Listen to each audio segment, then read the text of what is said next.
I've been assisting Miss Betina for a year at Garden Players. I learned so much from her. It's such a pleasure to work with the kids, empower them to be on the stage, to help them learn their lines, to help them be confident, to give them the power of awareness so that they could be aware with their friends, they could be aware with their castmates and make a really good show. From the start to the finish, it's such an enjoyable process to watch them grow into their character. Some of them at first are like, no, I don't like this character, but then they're like, oh, I really like to do it like this, and I like to walk like this, and they really embody it, and they get a joy from learning to play and play within the rules of the theater.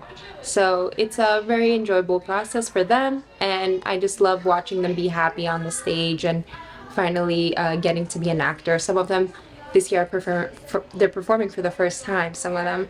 So it's really pleasant, yeah.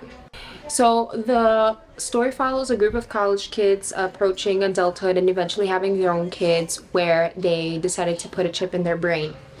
Eventually everyone in the society put a chip in their brain. So the way we approached the script was at first having them debate on if they would put a chip in their own brain. So we started with some of the kids, they really were against if that were to happen, and some were really pro if that were to happen. And we like to reverse the roles as well. So whatever they wanted originally, they didn't get to debate it. They had to debate the opposite. And what that did to them is they stepped outside of their own personal beliefs and personal thinking, and they had to have the empathy for the character that they were playing, which happens to be very different or similar to what they are in real life. So we learned that they can step outside into different awarenesses, different belief systems, and still play a character successfully on the stage without feeling attached or feeling like that's not something that they would want to do.